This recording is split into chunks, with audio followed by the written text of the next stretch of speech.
নমস্কাৰ বোলো সকলোকে পুনৰবাৰ টিকে মাইণ্ডৰ অন্য এটা ৰাতিপুৱাৰ ধামাকাদাৰ খবৰলৈ স্বাগতম জনাইছোঁ। অন্য দিনৰ দৰে আজিও আপোনালোকৰ বাবে দিনটোৰ কেইবাটাও গুৰুত্বপূৰ্ণ খবৰ লৈ আহিছোঁ। ভিডিঅ'টো প্ৰথমৰ পৰা শেষলৈকে চাই থাকিব। আগবাঢ়িছোঁ আজি প্ৰথমটো খবৰ ফালে আৰু প্ৰথম খবৰটো দিয়াৰ আগতে আপোনালোক সকলোকে সৰুকৈ এটা অনুৰোধ, যদি খবৰ কেইটা চাই আপোনালোকৰ অকণমান হ'লেও ভাল লাগে তেন্তে লাইক এটা কৰিবলৈ কিন্তু নাপাহৰিব। আৰু চেনেলটো যদি ছাবস্ক্ৰাইব কৰা নাই তেন্তে চেনেলটো ছাবস্ক্ৰাইব কৰি ল'ব, যাতে এনে ধৰণৰ খবৰবিলাক নিতৌ এই চেনেলটোত চাই থাকিবলৈ পায়। আগবাঢ়িছোঁ আজিৰ প্ৰথমটো খবৰৰ ফালে। যোৱাকালি হায়াৰ ছেকেণ্ডেৰীৰ ৰিজাল্ট ঘোষণা কৰিলে। এইবাৰ আমাৰ অসমত ঠিক ঠাক ৰিজাল্ট হৈছে বুলি ক'ব পাৰি। আৰু আপোনালোকৰ তাত ৰিজাল্ট কেনেকুৱা কমেণ্ট ছেকশ্যনত জনাব। এতিয়া যোৱাকালিৰ ৰিজাল্টৰ পাছতেই অসমৰ শিক্ষামন্ত্ৰী ৰণোজ পেগু ডাঙৰীয়া দেৱে অসমৰ শিক্ষক শিক্ষয়িত্ৰীসকলক লৈ এটা নতুনকৈ নিৰ্দেশনা জাৰি কৰিছে। অসমৰ শিক্ষামন্ত্ৰী ৰণোজ পেগু ডাঙৰীয়া দেৱে কৈছে যে এতিয়াৰে পৰা প্ৰত্যেকখন বিদ্যালয়ৰ প্ৰত্যেকজন শিক্ষক শিক্ষয়িত্ৰীয়ে পুৱা 9:10 উপস্থিত হ'ব লাগিব বিদ্যালয়ত। পুৱা 9:10 তেওঁলোকে শিক্ষা সেতু এপত অনলাইনত তেওঁলোকে উপস্থিতি অৰ্থাৎ এটেণ্ডেঞ্চ জাৰি কৰিব লাগিব বুলি জনাইছে। শিক্ষক শিক্ষয়িত্ৰীক যদি তেওঁলোকে পুৱা 9:10 পাছত তেওঁলোকে এটেণ্ডেঞ্চ নিদিয়ে তেনেহ'লে অনুপস্থিত বুলি গণ্য কৰা হ'ব বুলি জনাইছে। গতিকে যিমানবিলাক শিক্ষক শিক্ষয়িত্ৰী আছে প্ৰত্যেকক লৈ এতিয়া এই নিৰ্দেশনা জাৰি কৰিছে আমাৰ অসমৰ শিক্ষামন্ত্ৰী ৰণোজ পেগু ডাঙৰীয়া দেৱে। মই এটা কথা বুজি নাপাওঁ যে কেৱল শিক্ষক শিক্ষয়িত্ৰীসকলক লৈয়ে এনেধৰণৰ নীতি নিৰ্দেশনাবিলাক কিয়? প্ৰত্যেকটো বিভাগৰ কৰ্মচাৰীৰ কাৰণে এই একেই নিৰ্দেশনা হ'ব লাগে। প্ৰত্যেকটো বিভাগৰ কৰ্মচাৰীকে এনেকুৱা এপছ প্ৰস্তুত কৰি দিব লাগে যাতে তেওঁলোকে এপছৰ মাধ্যমত এটেণ্ডেঞ্চ দিয়ে। আৰু যদি তেওঁলোকে এপছত সেই সেই একজেক্ট সময়ত যদি এটেণ্ডেঞ্চ নিদিয়ে তেনেহ'লে তেওঁলোকৰ সেই দিনাখনৰ দৰমহাটো কৰ্তন কৰিব লাগে। তো তেনেকুৱা যদি নিয়ম কৰি দিয়ে চাব প্ৰত্যেকটো অফিচত সময়মতে কৰ্মচাৰীসকল উপস্থিত হ'ব, সময়মতে তেওঁলোকে অফিচৰ পৰা ওলাই আহিব, চব চিজিল হৈ যাব। আগবাঢ়িছোঁ ইয়াৰ পাছৰটো খবৰ ফালে। খবৰলৈ পৰিছে লখিমপুৰৰ পৰা। আপুনি বাৰু এই ভিডিঅ'টো ক'ৰ পৰা বৰ্তমান সময়ত চাই আছে কমেণ্ট ছেকশ্যনত জনাব। লখিমপুৰৰ প্ৰশাসনে যোৱাকালি লখিমপুৰত প্ৰায় 25খনকৈ টমটম সহ টেম্পু আটক কৰে বুলি খবৰ ওলাই পৰিছে। লখিমপুৰত দুৰ্ঘটনা কমাবৰ কাৰণে প্ৰশাসনৰ তৰফৰ পৰা এই সিদ্ধান্ত লোৱা হৈছে। যিসকল লোকে নেকি ট্ৰেফিক ৰুল ভংগ কৰে, যিসকল লোকে নেকি কিছু চৰকাৰী নীতি নিৰ্দেশনা RTOৰ নীতি নিৰ্দেশনা মানি নচলে, ঠিক তেনেধৰণৰ টেম্পু সহ টমটম আটক কৰে। আৰু টমটম চালকসকলক লৈ যে মাজে মাজে কিছুমান নিয়ম বনাই থাকে, একজেক্টলি মোৰ মতে ভালেই কৰে নিয়মবিলাক। কিছুমান টমটম চালক ইমানেই অভদ্ৰ আছে, সিহঁতে না আগলৈ চায় না পাছলৈ চায়। গৈ থাকোঁতে যদি মাজ ৰাস্তাত তেওঁলোকে পেচেঞ্জাৰ এটা দেখাই পায়, তেওঁলোকে আগফাল পাছফাল ছিগনেল দিয়াৰতো কথাই নাই, আগফাল পাছফাল একো নাচায়, হঠাতে ৰৈ দিব। ৰৈ তেওঁলোকে কি কৰিব, পেচেঞ্জাৰটো উঠাব। বা হঠাতে নমাবৰ কাৰণে তেওঁলোকে পেচেঞ্জাৰে কয় যে দাদা ৰখাই দিয়ক, য'ত ৰখাবলৈ কয় তাতেই সিহঁতে ব্ৰেক মাৰি দিয়ে। না আগফালে চায় না পাছফালে চায়, কি আহিছে কি নাই অহা সিহঁতৰ লুক আউট নহয়। টমটমৰ কাৰণে বিগত দিনত বহুকেইটা এক্সিডেণ্ট হৈছে, বহু লোক মৃত্যুমুখত পৰিছে। গতিকে ভালেই হৈছে টমটম চালকসকলৰ ওপৰত অকণমান কঠোৰ নিৰ্দেশনা দিব লাগে। টাউন এৰিয়াবিলাকক লৈ সিহঁতৰ ওপৰত অকণমান কঠোৰ নিৰ্দেশনা জাৰি কৰিব লাগে, এইটো বেয়া হোৱা নাই। লখিমপুৰ ডিষ্ট্ৰিক্টত 25খনকৈ টমটম সহ টেম্পু আটক কৰিছে বুলি খবৰ ওলাই পৰিছে। আৰু তাৰ লগতে 3খনকৈ স্কুল বাছো আটক কৰিছে, যিবিলাকে নেকি RTOৰ নীতি নিৰ্দেশনা মানি চলা নাছিলে। গতিকে কেনেকুৱা হৈছে নিয়মটো কমেণ্ট ছেকশ্যনত জনাব। আপোনালোকো যদি ধৰি লওক বাইক চলাই যায় বা গাড়ী চলাই যায়, নিশ্চয়কৈ আপোনালোকে সেই সমস্যাত চাগে ভোগে। আপোনাৰ আগফালে যদি টমটম এখন গৈ থাকে, কেতিয়া কোনফালে সিহঁতে কাটি দিব, কেতিয়া ক'ত ৰখাই দিব তাৰ কোনো ঠিক নাথাকে, একদম খপকেনে ৰখাই দিয়ে। আগবাঢ়িছোঁ ইয়াৰ পাছৰটো খবৰ ফালে। খবৰলৈ পৰিছে আম আদমি পাৰ্টিৰ ওপৰত। আম আদমি পাৰ্টিৰ কেইবাজনো সাংসদ এতিয়া বিজেপিলৈ গৈছে। প্ৰায় 7জনকৈ সাংসদ বিজেপিলৈ গৈছে ৰাঘৱ চদ্দাৰ সৈতে। তো ৰাঘৱ চদ্দা মেইন ষ্ট্ৰীমত আছিলে, তেখেত এজন পপুলাৰ ব্যক্তি আছিলে। তো ৰাঘৱ চদ্দাৰ লগত প্ৰায় 7জনকৈ সাংসদ বিজেপিত যোগদান কৰিছে। এতিয়া পাঞ্জাৱৰ CMে বিজেপিক অপেন চেলেঞ্জ কৰিছে যে বিজেপিৰ যদি দম আছে পাঞ্জাৱৰ CMক ক্ৰয় কৰি দেখুৱাওক। তেখেতৰ নাম হৈছে ভাগৱত মান সিং। তেখেতে অপেন চেলেঞ্জ কৰিছে সামাজিক মাধ্যমত যে বিজেপিৰ যদি দম আছে তেনেহ'লে তেখেতক কিনি দেখুৱাওক এতিয়া তেখেতে প্ৰপ'জেল দিছে নে চেলেঞ্জ কৰিছে মই বুজি পোৱা নাই আপুনি কি ভাবিছে কমেণ্ট ছেকশ্যনত জনাব মোৰ মতে প্ৰপ'জেলেই দিছে যেন লাগিছে আগবাইছোঁ ইয়াৰ পাছৰটো খবৰ ফালে ইয়াৰ পাছৰ খবৰটো ওলাই পৰিছে চাইনাৰ পৰা খবৰ ওলাই পৰিছে চাইনাৰ এখন চহৰত 12 ঘণ্টা ধৰি লাগাতাৰ অৰ্থাৎ একেৰাহে বৰষুণ দি আছিলে চাইনাৰ কিনজৌ চহৰত 12 ঘণ্টা নেৰানেপেৰা বৰষুণ দিয়ে যাৰ ফলত নেকি কৃত্ৰিম বানপানীৰ সৃষ্টি হয় বুলি খবৰ ওলাই পৰিছে আৰু চাইনাৰ সেই চহৰখনৰ বাইক গাড়ী স্কুটি সকলোবিলাক পানীত এতিয়া ডুব গৈছে বুলি খবৰ ওলাই পৰিছে আমাৰ গুৱাহাটী মহানগৰীৰ সেই একেই অৱস্থা এজাক বৰষুণ দিলেই তাতে গোটেই পানীৰে ভৰি পৰে চহৰবিলাক ঠিক তেনেকুৱা ধৰণৰে চহৰবিলাকত ড্ৰেইন সিস্টেমবিলাক বৰ ভাল নাথাকে যাৰ কাৰণে নেকি আপোনাৰ বানপানীৰ সৃষ্টি হয় আমাৰ গাঁওবিলাকত হোৱা দেখিছে জানো নেৰানেপেৰা বৰষুণ দিলেও একো নহয় অকণমান বোকা হয় কিছু সময়ৰ পাছত সে শুকাই যায় কিন্তু টাউনবিলাকত বানপানী হৈ যায় আৰু এনেকুৱা বানপানী হয় মানুহৰ বহুত ক্ষতি কৰে আগেছো ইয়াৰ পাছৰটো খবৰ ফালে ইয়াৰ পাছৰ খবৰটো ওলাই পৰিছে কংগ্ৰেছ পাৰ্টিৰ তৰফৰ পৰা কংগ্ৰেছ পাৰ্টিয়ে এতিয়া এটা লক্ষ্য বান্ধি লৈছে গোটেই ভাৰতবৰ্ষত 50,000 নতুন সোশ্যাল মিডিয়া ইনফ্লুয়েন্সাৰ তেওঁলোকে নতুনকৈ সৃষ্টি কৰাৰ কংগ্ৰেছে এটা সিদ্ধান্ত লৈছে এতিয়াৰে পৰা যি ইনফ্লুয়েন্সাৰে নিৰপেক্ষভাৱে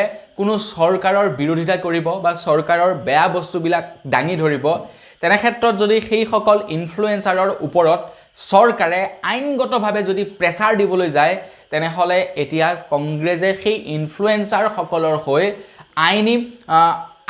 তেওঁলোকে আইনী সহায় কৰিব বুলি জনাইছে এতিয়া আপোনালোকে হয়তো দেখা পায় বহুতো সোশ্যাল মিডিয়া ইনফ্লুয়েন্সাৰক এৰেষ্ট কৰে চৰকাৰৰ বিৰুদ্ধে কথা ক'লে চৰকাৰৰ বিৰুদ্ধে যদি ভিডিঅ' প্ৰচাৰ কৰে তেওঁলোকৰ ভিডিঅ' ডিলিট কৰে তেওঁলোকৰ চেনেল ডিলিট কৰে গতিকে তেওঁলোকক সহায় কৰিব আইনগতভাৱে এতিয়া কংগ্ৰেছৰ ফালৰ পৰা আৰু মোৰ মতে চৰকাৰে এই কামটো কৰিব নালাগে এনেও নিবনুৱা ধেৰ বৃদ্ধি পাইছে আকৌ নিবনুৱা বৃদ্ধি পাইছে তেনে সময়তে ইউটিউব কিবা কিবি কৰি মেলি ইনকম কৰি চলি আছে যুৱক যুৱতীসকল কিবা এটা সৰুকৈ খুদ পাতে বুলিয়ে তেওঁলোকৰ চেনেলটো ডাইৰেক্টলি উৰাই দিব নালাগে আপোনালোকে দেখেহে এটা চেনেল কিন্তু চেনেলটোৰ পাছত বহুত কষ্ট থাকে এটা দীৰ্ঘদিনীয়া সময় জড়িত হৈ থাকে এতিয়া মোৰ চেনেলটোৱে প্ৰায় 8 বছৰ পাৰ হ'ল ভিডিঅ' কন্টিনিউ আপলোড কৰি থকা গতিকে ঠিক তেনেকুৱা কথা তেনেকুৱা বহুতো ক্ৰিয়েটৰ আছে তো তেওঁলোকৰ যদি চেনেলৰ ওপৰত প্ৰবলেম আহে তো তেওঁলোকৰ লাইফটো স্পইল হৈ যায় তো সেইভাবে চৰকাৰে সেই কামবিলাক কৰিব নালাগে আগেছো ইয়াৰ পাছৰটো খবৰ ফালে ইয়াৰ পাছৰ খবৰটো ওলাই পৰিছে ইণ্ডোনেছিয়াৰ পৰা খবৰ ওলাই পৰিছে ইণ্ডোনেছিয়াত দুখন ৰেলৰ মুখামুখি সংঘৰ্ষ হয় বুলি খবৰ ওলাই পৰিছে খবৰ লোৱা অনুসৰি 5জনকৈ লোকৰ মৃত্যু হৈছে আৰু কেইবাজনো লোক আহত হৈছে বুলি খবৰ ওলাই পৰিছে দুখন ট্ৰেইন মুখামুখি সংঘৰ্ষ হয় কিন্তু সবচে ডাঙৰ কথাটো হৈ গ'ল দুখন ট্ৰেইন মুখামুখি সংঘৰ্ষ হোৱাৰ পাছতো বৰ বিশেষ ইম্পেক্ট পৰা নাই আমাৰ ভাৰতত যিনকি ট্ৰেইন দুৰ্ঘটনা হৈছিলে কিমান লোক মৃত্যু হৈছিলে আপোনালোকে এবাৰ ভাবকচোন কিন্তু ইণ্ডোনেছিয়াত দুখন ট্ৰেইন মুখামুখি সংঘৰ্ষ হোৱাৰ পাছতো কেৱল 5জন লোক মৃত্যু হৈছে অৱশ্যে 5জন লোকো বহুত কিন্তু ভাৰতৰ তুলনাত চাবলৈ গ'লে 5জন লোক তেনেই কম আৰু তাৰ লগতে কেইজনমান লোক আহত হৈছে বুলি খবৰ ওলাই পৰিছে আগেছো ইয়াৰ পাছৰটো খবৰ ফালে যোৱাকালি হায়াৰ সেকেন্ডাৰী ৰিজাল্ট ঘোষণা কৰিলে যোৱাকালি এগৰাকী যুৱতীৰ হায়াৰ সেকেন্ডাৰী ৰিজাল্ট বেয়া হ'ল যোগীঘোপাত আৰু সেই যুৱতীগৰাকীয়ে যোগীঘোপাৰ পঞ্চৰত্ন দলঙৰ পৰা জপিয়াই আত্মহত্যাৰ চেষ্টা কৰে বুলি খবৰ ওলাই পৰিছে ৰিজাল্ট বেয়া হোৱাৰ বাবে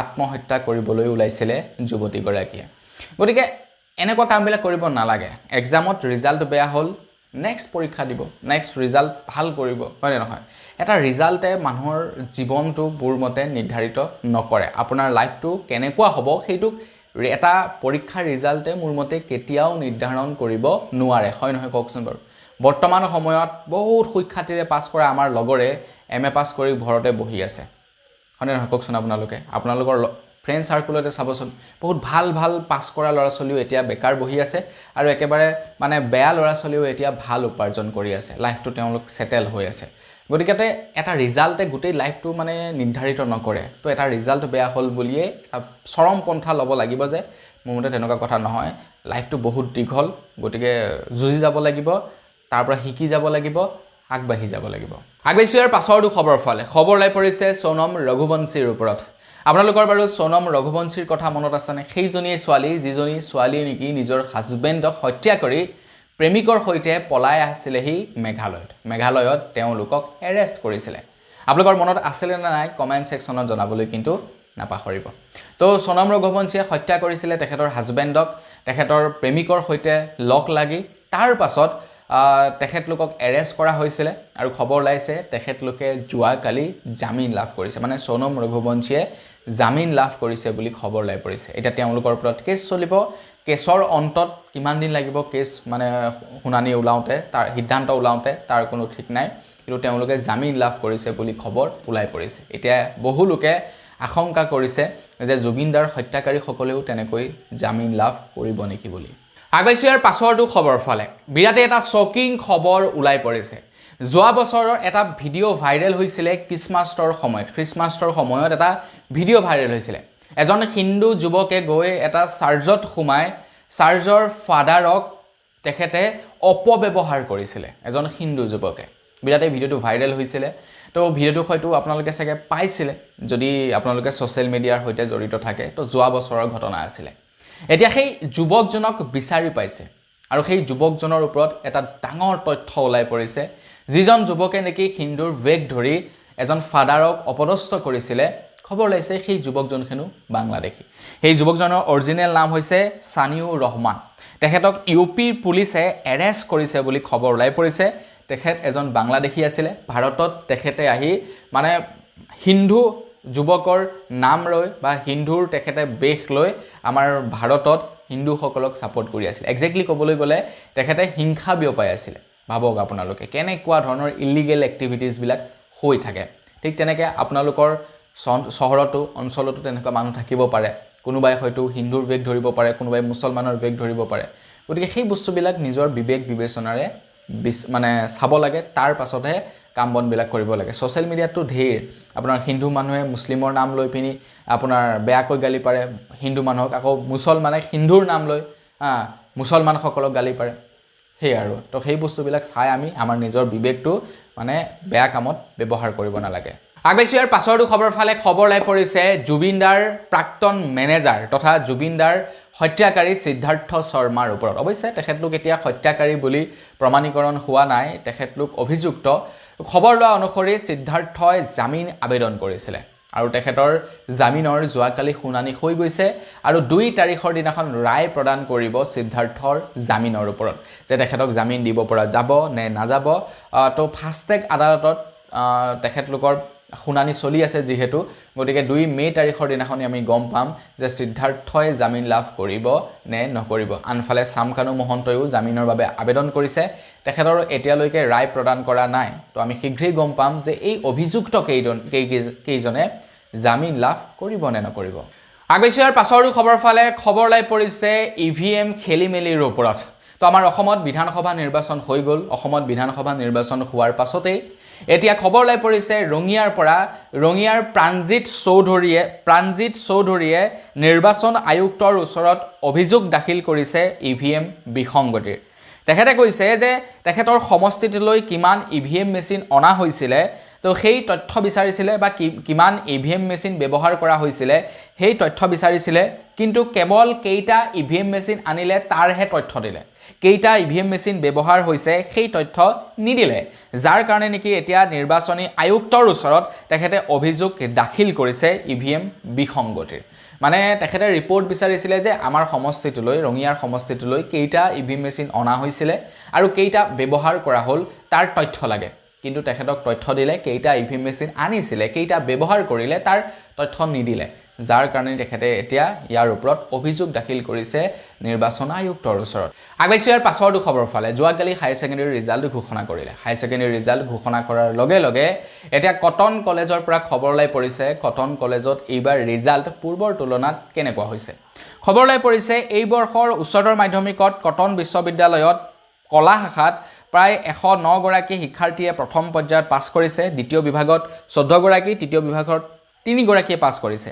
বিজ্ঞান শাখাত প্ৰথম বিভাগত 285 গৰাকী, দ্বিতীয় বিভাগত 56 গৰাকী আৰু তৃতীয় বিভাগত 3 গৰাকী লোকে পাছ কৰিছে বুলি খবৰ ওলাই পৰিছে এতিয়া পূৰ্বৰ তুলনাত মানে যোৱা বছৰৰ তুলনাত এইবাৰ ৰিজাল্ট কেনেকুৱা হ'ল সেই খবৰ পোৱা নাই তো আপোনালোকৰ যদি মনত আছে কেনেকুৱা হৈছে পূৰ্বৰ তুলনাত কমেন্ট সেকশনত জনাব আগৈছে ইয়াৰ পাছৰটো খবৰ ফাল আহি আছে গৰমৰ দিন জমেটৰ তৰফৰ পৰা এতিয়া জমেটৰ ৰাইডাৰ্ছ সকলৰ কাৰণে জমেটৰ ফালৰ পৰা এটা কুলিং জেকেট আগবঢ়াব বুলি জনাইছে গৰমৰ দিনত ৰাইডাৰ সকলে গৰমত ফুড ডেলিভাৰী কৰে তেওঁলোকৰ খুব গৰম উঠে তেওঁলোকৰ যাতে এই গৰমৰ দিনত ফুড ডেলিভাৰী কৰোতে অসুবিধা নহয় তাৰ কাৰণে এতিয়া জমেটৰ ফাউণ্ডাৰে একোটাকৈ জেকেট উপহাৰ দিব বুলি কৈছে জমেটো ৰাইডাৰ সকলক তেওঁলোকে সেই জেকেটটো পৰিধান কৰিলে মানে ঠাণ্ডা পাই থাকিব সেই জেকেটটোত কুলিং ফেন লগোৱা হৈছে যিটোৱে নেকি জমেটো ৰাইডাৰ সকলক কুলিং কৰি ৰাখিব মানে ঠাণ্ডা কৰি ৰাখিব বুলি খবৰ ওলাই পৰিছে আগৈছে ইয়াৰ পাছৰটো খবৰ ফালে এখিনিত এটা বিৰাটেই সাংঘাতিক খবৰ ওলাই পৰিছে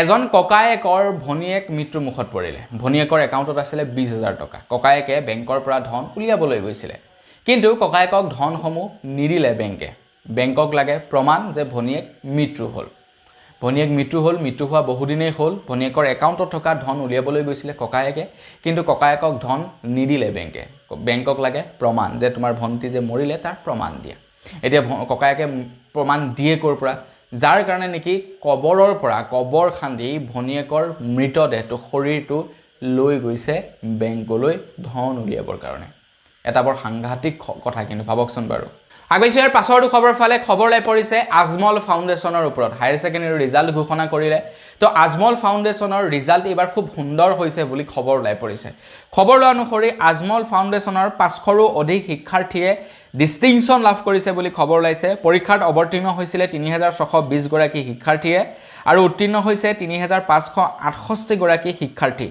1379 শিক্ষাৰ্থীয়ে পালে ষ্টাৰ নাম্বাৰ আৰু প্ৰথম বিভাগত উত্তীৰ্ণ হৈছে 3883 গৰাকী শিক্ষাৰ্থী আৰু 500ৰো অধিক শিক্ষাৰ্থীয়ে ডিষ্টিংশ্যন লাভ কৰিছে বুলি খবৰ ওলাই পৰিছে তো আজমল ফাউণ্ডেশ্যনৰ মানে তেওঁলোকৰ শিক্ষা ব্যৱস্থাটো ভাল হ'বলা তেওঁলোকৰ ৰিজাল্ট খুব সুন্দৰ হৈছে আৰু জাস্ট কিছুদিন আগত যে এই ৰিজাল্ট দিছিলে তাতো তেওঁলোকে ৰিজাল্ট ভাল কৰিছে আগৈছে ইয়াৰ পাছৰটো খবৰ ফালে খবৰ লাই পৰিছে বৰপেটাৰ পৰা বৰপেটাৰ যিমানবিলাক নেকি মাছমৰীয়া আছে মাছমৰীয়াসকলৰ কাৰণে বৰপেটাৰ জিলা প্ৰশাসনৰ তৰফৰ পৰা নিষেধাজ্ঞা জাৰি কৰিছে মাছ মৰাত 15 জুলাই পৰ্যন্ত বৰপেটাৰ মাছমৰীয়াসকলে মাছ ধৰিব নোৱাৰিব তেওঁলোকক এইটো নিৰ্দেশনা জাৰি কৰি দিয়া হৈছে যেহেতু এতিয়া মাছে কণী পৰাৰ সময় পোৱালি ওলোৱাৰ সময় গতিকে এই সময়ছোৱাত মাছ ধৰিব নোৱাৰিব বৰপেটাত 15 জুলাই পৰ্যন্ত নিষেধাজ্ঞা জাৰি কৰি দিয়া হৈছে বৰপেটাৰ মাছমৰীয়াসকলক আগৈছে ইয়াৰ পাছৰটো খবৰ ফালে এখিনিতে খবৰ ওলাই পৰিছে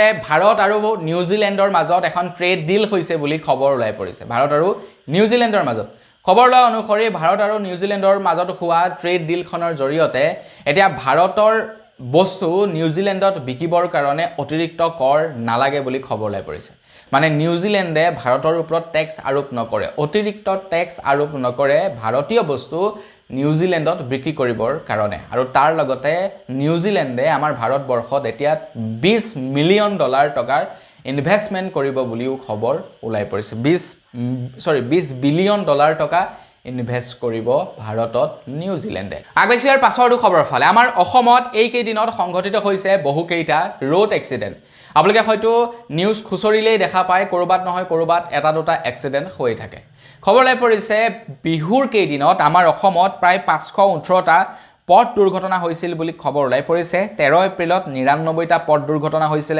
14 এপ্ৰিলত প্ৰায় 142টা ৰোড এক্সিডেণ্ট হৈছিল 15 এপ্ৰিলত প্ৰায় 139টা ৰোড এক্সিডেণ্ট হৈছিল 16 এপ্ৰিলত 138টা পথ দুৰ্ঘটনা হৈছিল সৰ্বমুঠ প্ৰায় 518টা পথ দুৰ্ঘটনা হৈছিল বিহুৰ 4 দিনত আৰু এতিয়াও হৈ আছে ৰোড এক্সিডেণ্ট তো আপোনালোকে হয়তো ৰিসেন্টলি বহুকেইটা পথ দুৰ্ঘটনাৰ খবৰ শুনা পাইছে আগৈছে একেবাৰে শেষৰটো খবৰ ফালে একেবাৰে শেষৰ খবৰটো ওলাই পৰিছে আমাৰ ভাৰত চৰকাৰে এতিয়া আমি ব্যৱহাৰ কৰা প্ৰত্যেক জিবি ইন্টাৰনেটৰ ওপৰত টেক্স পৰিশোধ মানে টেক্স লগাব বুলি খবৰ ওলাই পৰিছে আমি যে daily 1 GB 2 GB data use কৰো এতিয়া ভাৰত চৰকাৰ ফালৰ পৰা ঘোষণা কৰিছে যে প্ৰত্যেক জিবি ডাটাত এতিয়া 1 টকাকৈ অতিৰিক্ত টেক্স পৰিশোধ কৰিব লাগিব ভাৰতীয়সকলে প্ৰত্যেক জিবি ডাটাত আমি 1 টকাকৈ অধিক আমি পইচা ভৰিব লাগিব মানে আমি প্ৰত্যেক মাহে যেনিবা আমি ধৰি লওক 2GB পাৰ ডে পোৱা নেট পেক ভৰাওঁ তো 1GB 1 টকাকৈ হ'লে ডেইলি 2 টকা এমাহত আমি 60 টকা এক্সট্ৰা ভৰিব লাগিব মানে ৰিচাৰ্জৰ দাম এতিয়া অত্যাধিক বৃদ্ধি পাব তো বন্ধু নিকল বস আজিৰ ভিডিও জনাবলগীয়া খবৰ ইমান কেইটা আছিলে খবৰ কেইটা জানি কেনে পালে সেই সম্পৰ্কত জনাব যদি ভাল লাগিলে লাইক এটা কৰি দিব চেনেলটো সাবস্ক্ৰাইব কৰা নাই সাবস্ক্ৰাইবটো কৰি ল'ব পুনৰ এটা লগ পোৱাৰ খাজলে বিদায় মাগিছোঁ ধন্যবাদ জয় অসম